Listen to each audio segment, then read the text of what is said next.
जेवण राहिलं काय? हॅलो फ्रेंड्स, काल आपण प्रॉपर्टीज ऑफ डिटर्मिनंट पाहिले. काय पाहिलं डिटर्मिनंट मध्ये?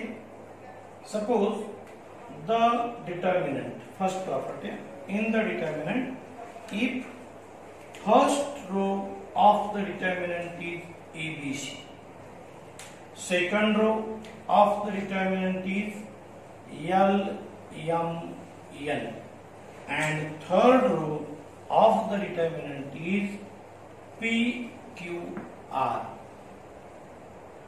And if that determinant is converted like this, the row number first is written as column number first. Row number second LMN is written as column number second, and row number third is written as column number third. Means rows are converted into the column. Then value of this determinant and value of this determinant is must be same. पहिली प्रॉपर्टी काय पाहिली होती आपण?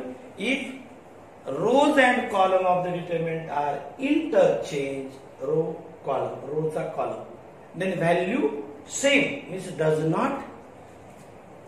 Not change if all rows converted to column. आणि second property आठवा. Number 2 property, मी properties तुम्हाला स्टेटमेंट मधून लिहून देत नाही, तर डायरेक्ट एक्झाम्पल घेते. बुक मध्ये वाचा म्हटलं होतं मी, ते वाचून घ्या. प्रॉपर्टीज तुम्हाला व्हिडिओ सोबत PDF लिंक करतोय, ती वाचत चला. पुढे नेक्स्ट तुम्हाला प्रॉपर्टी नंबर 2 सांगतोय.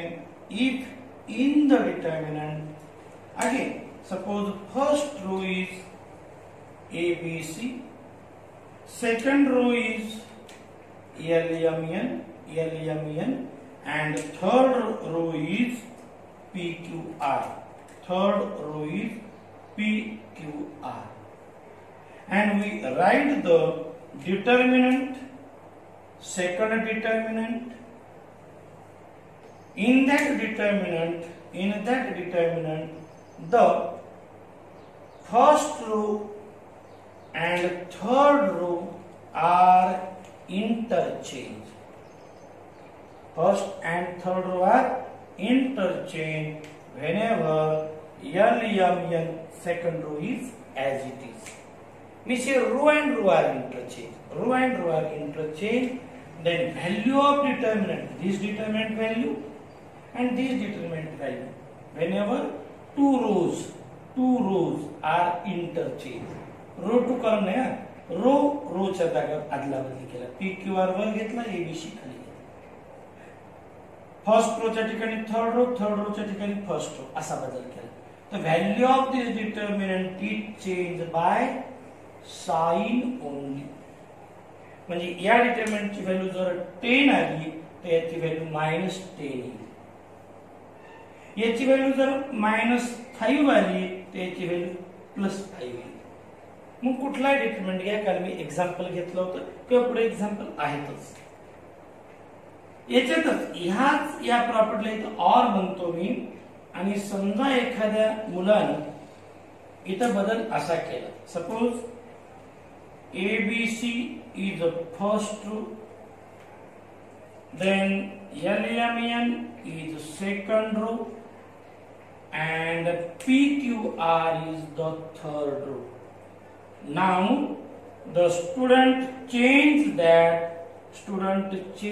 that column first and column second are interchanged. म्हणजे column first मध्ये ALPA तो इथे लिहिणार आहे BMQ. ओके. आणि सेकंडच्या जागेवर फर्स्ट रो लिहिणार आहे ALP. Okay, and third column as it is CNR. म्हणजे कॉलमला कॉलम इंटरचेंज केला. column and column interchange, then value change by sign only. Property काय दिली होती मी तुम्हाला? If rows, any two rows are interchanged or two columns are interchanged, then value change by sign only. हे झाले दोन property. Property number third. Property number third काय म्हणते तिसरी प्रॉपर्टी पहा. In the third property, whenever there is a determinant whose first row is ABC, second row is also ABC, and its third row is XYZ, any such type of determinant having value 0. इथे सुद्धा दोन row सारखे आले का, दोन column सारखे आले तरी डिटरमिनंटची व्हॅल्यू 0 येते. समजायचं तिन्ही रो सारखे आले तरी पण determinant value same. Only two row नाही, any two rows, any two rows or column of determinant are same, then value of determinant is equal to 0. पण एक्झॅक्ट पहिला दुसरा असा क्रम सुद्धा सारखा आला पाहिजे. Complete row correspondingly equal to another row, असं काही बंधन नाही.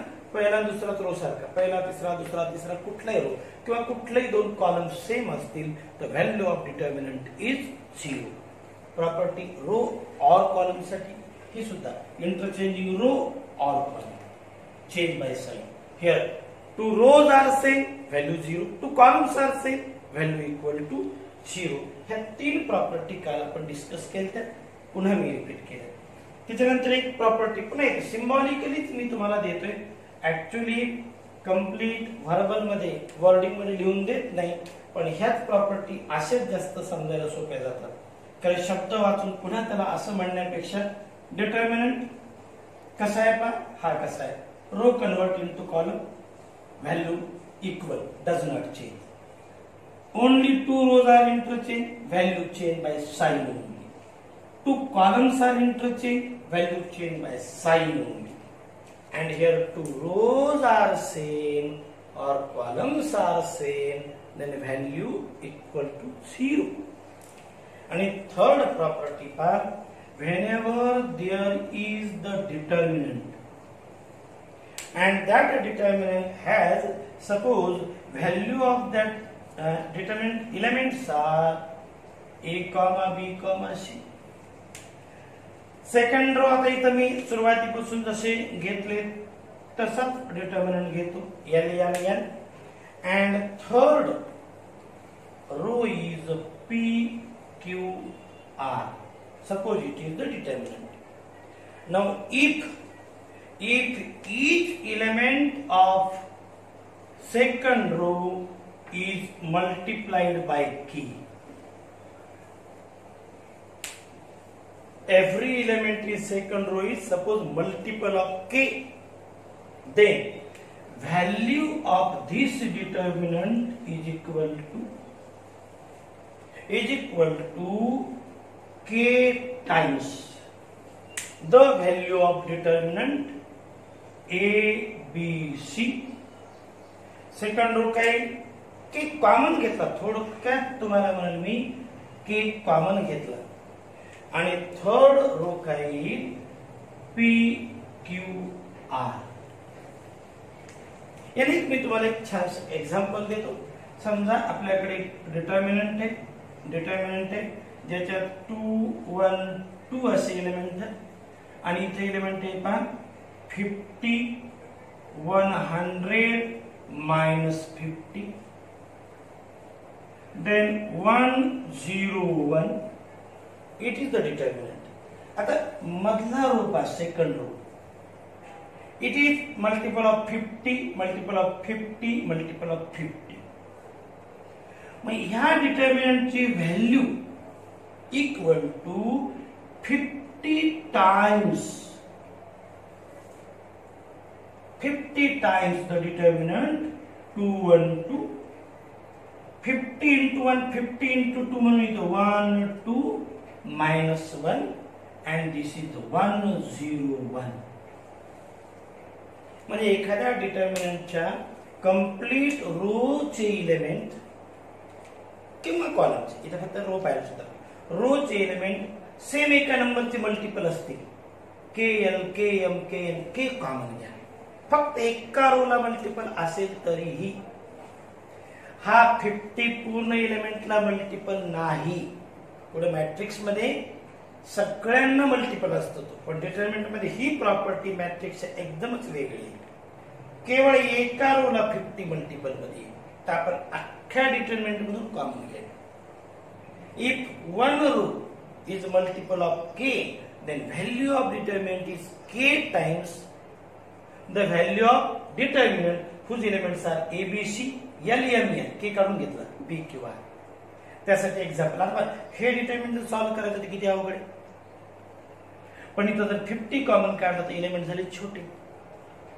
म्हणजे माझ्या पद्धतीनं सोपं लक्षात घ्या, एखाद्या रो मधून एखादा एलिमेंट कॉमन घेता येत असेल तर प्रॉपर्टी तुमच्याकडे अवेलेबल आहे, घेऊ शकता.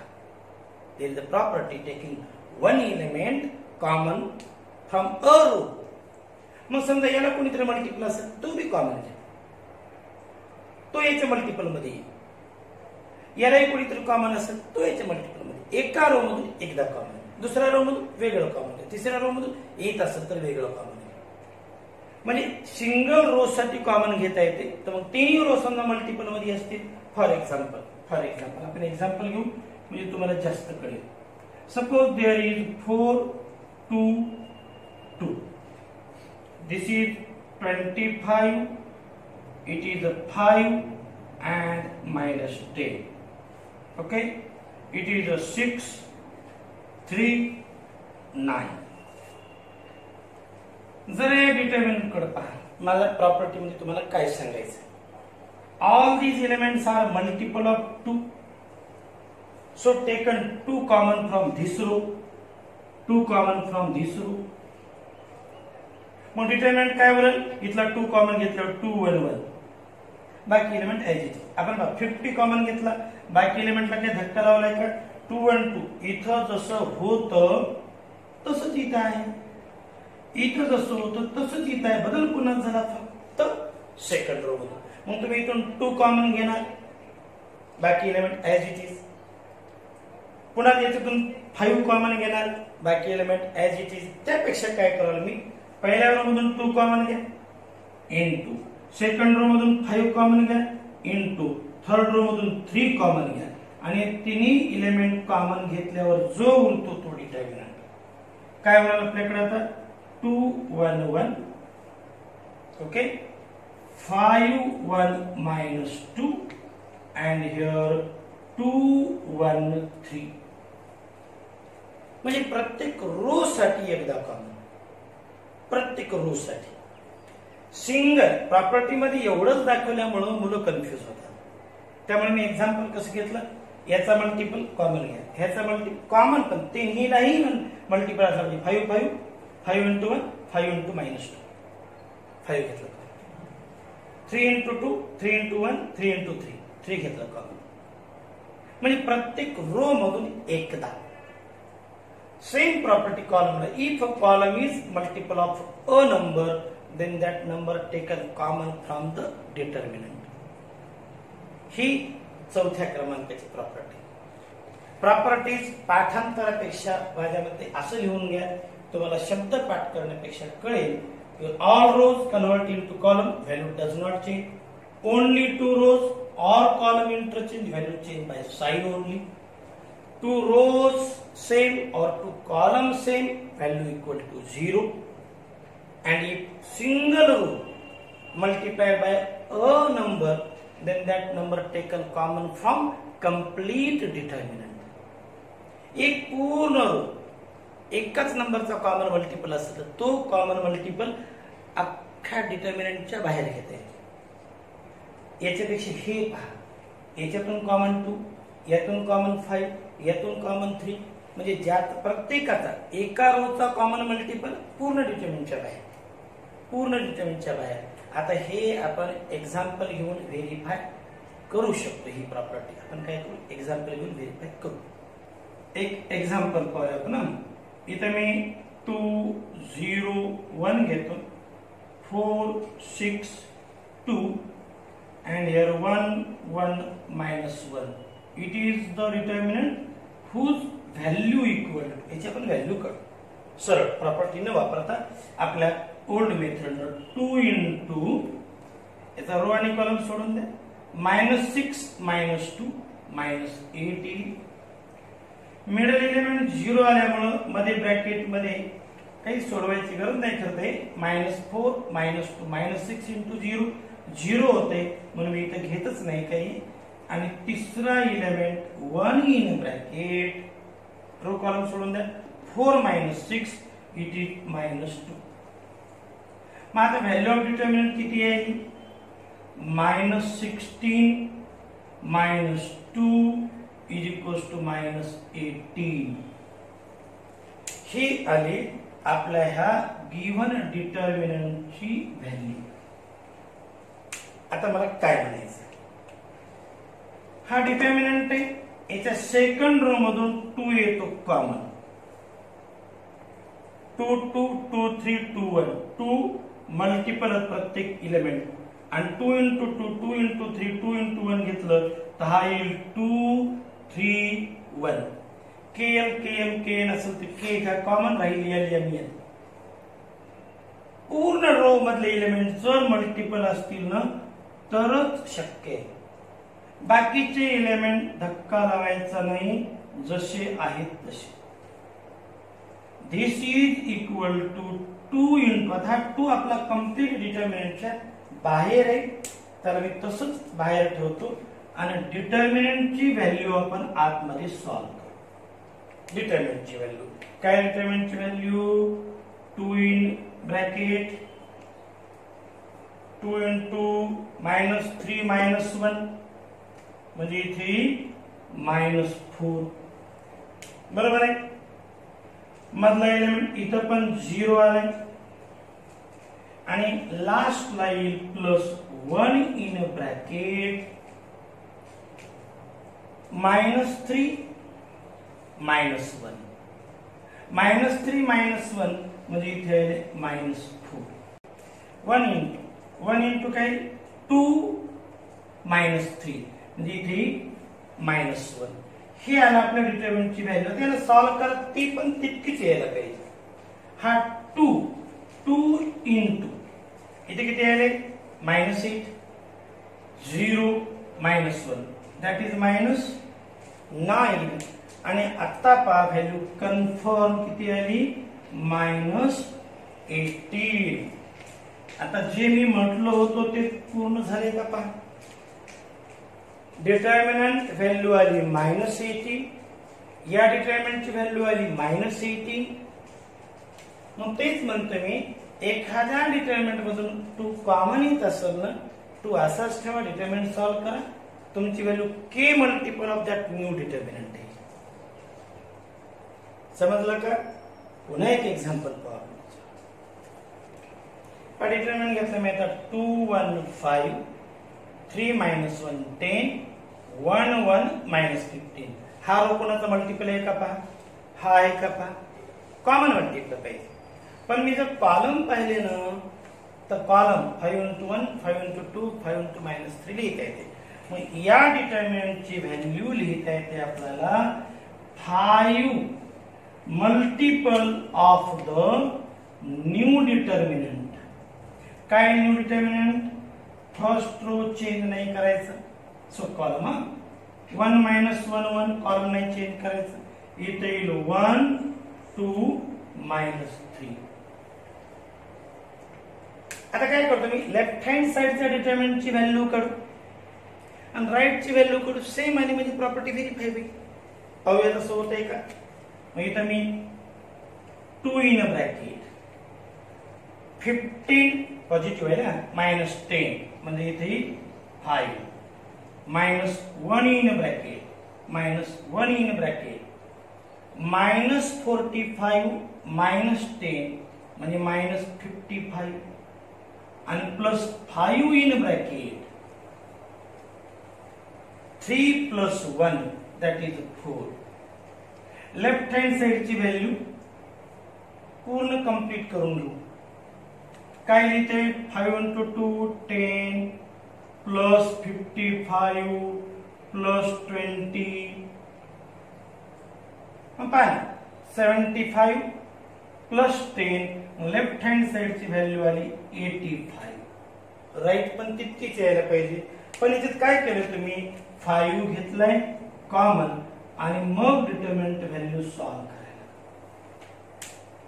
पाहूया येतं 2 in bracket 3 minus 2 it is 1, right? Minus 1 in bracket minus 9 minus 2 it is minus 11, okay? आणि plus 1 in bracket 3 plus 1 4. 5 as it is बाहेर कॉमन काढेल तसंच राहू द्या. ब्रॅकेट मध्ये काय राहिलं पहा 2 plus 11 plus 4, okay, that is 17. and 15 plus 2 17 into 5 it is also 85. Value of the determinant and 5 times the new determinant. पण न्यू डिटर्मिनंट मध्ये काय केलं तुम्ही? First column as it is, second column as it is, third column मधून 5 common काढल्या उरलेले element इथं आले पाहिजे. म्हणजे सरळ या प्रॉपर्टीला मी असं वाचायला पुस्तकाच्या सारखं वाचत नाहीये. जर एखादा कॉलम कॉमन मल्टिपल वाला असेल एखाद्या नंबरच्या तर तो कंप्लीट डिटर्मिनंटला कॉमन घ्यायला, फक्त एका कॉलमला नाही. सेम प्रॉपर्टी रूल सुद्धा आहे. पुन्हा एक आठवण करून देतो पुढे येणार आहे. मॅट्रिक्स मध्ये असं कॉमन घ्यायचं म्हणल्यावर सगळ्यांचा मल्टिपल पाहिजे तर कॉमन घेता येईल. पण डिटर्मिनंट मध्ये एकाच रो किंवा एकाच कॉलमचा मल्टिपल जरी असेल तरी तो डिटर्मिनंटच्या बाहेर कॉमन घेता येतो. आणि या प्रॉपर्टीवर जेडब्ल्यूला सुद्धा प्रश्न येतात.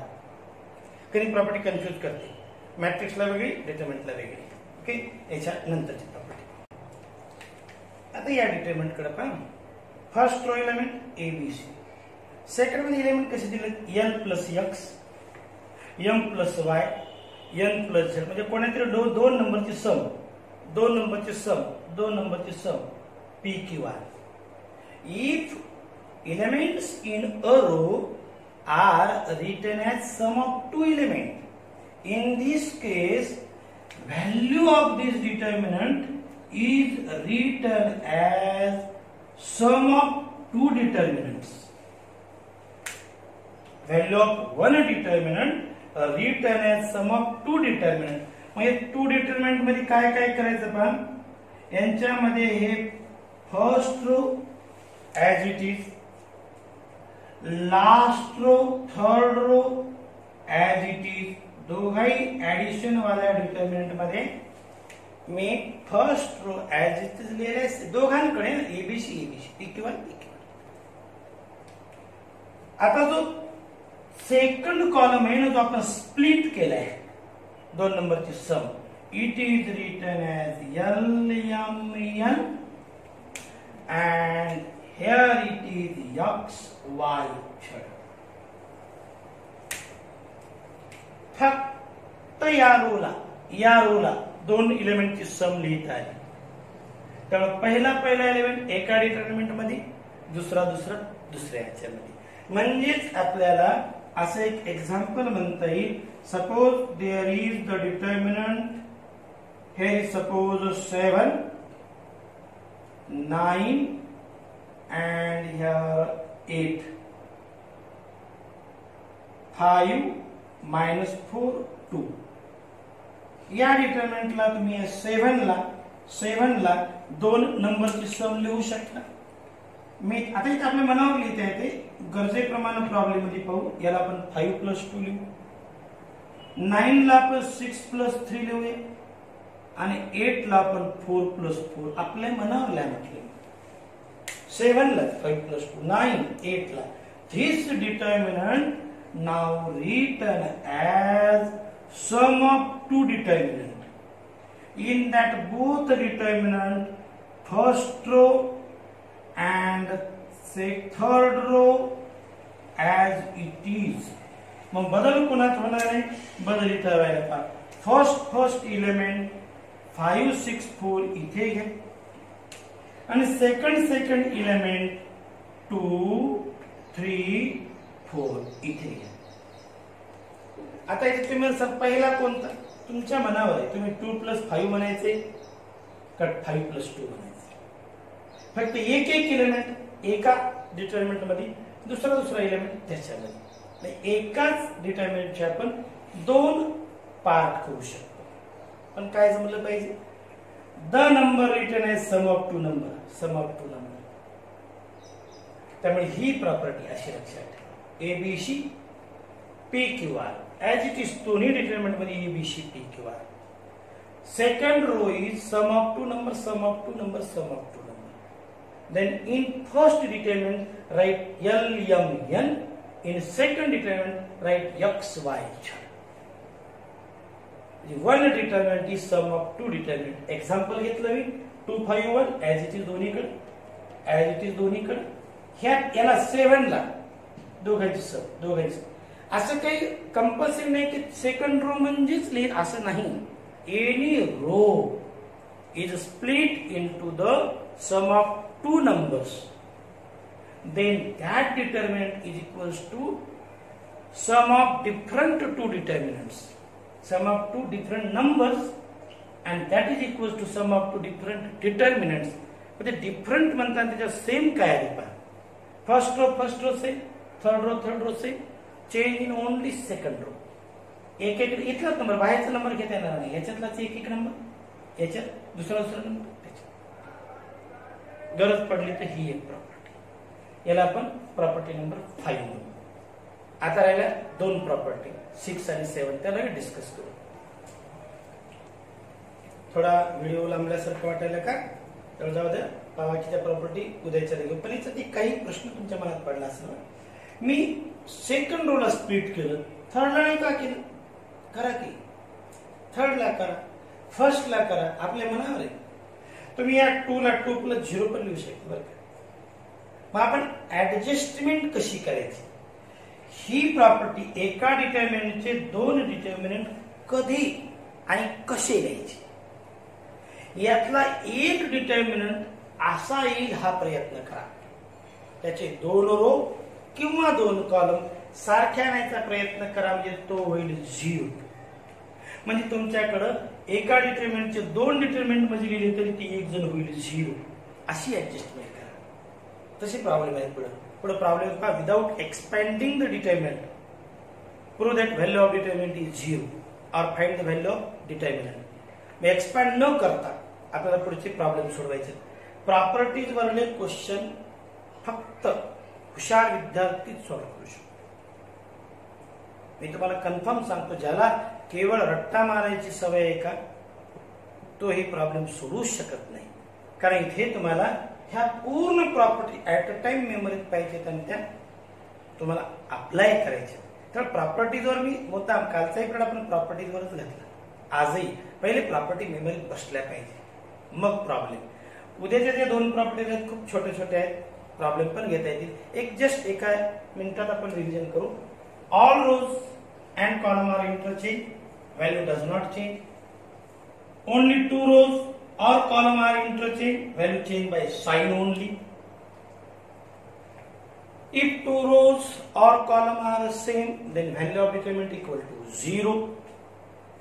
If a row or column multiple of common number, same number, then the determinant value equals to k times the value of a new determinant whose both say first and third row are the same, but the third row is k common from that and remaining elements are L, M, N. म्हणजे तर मग तुम्ही सोपं सांगितलं मी त्याला की common element अख्ख्या डिटर्मिनंटच्या बाहेर घ्या. आणि 5वी property, if one row is sum of two number, then the determinant is equal to sum of two different determinants. इथे पण first row, third row as it is, second row is first element and here second element. पण इथे adjustment कशी करायची, या प्रॉपर्टीचा वापर झाला पाहिजे अशी करायची, म्हणजे तुम्हाला ते सोपं जाईल. कोण्या एलिमेंटला स्प्लिट करायचं, प्रॉब्लेमच्या रिक्वायरमेंट प्रमाणे. इथे फक्त मी एक्झाम्पल दिले, बाकीच्या गोष्टी उद्या पाहू. आणि हे महत्वाच्या गोष्टीला जरा रिव्हिजन चांगलं द्या, म्हणजे उद्याची प्रॉब्लेम जमते.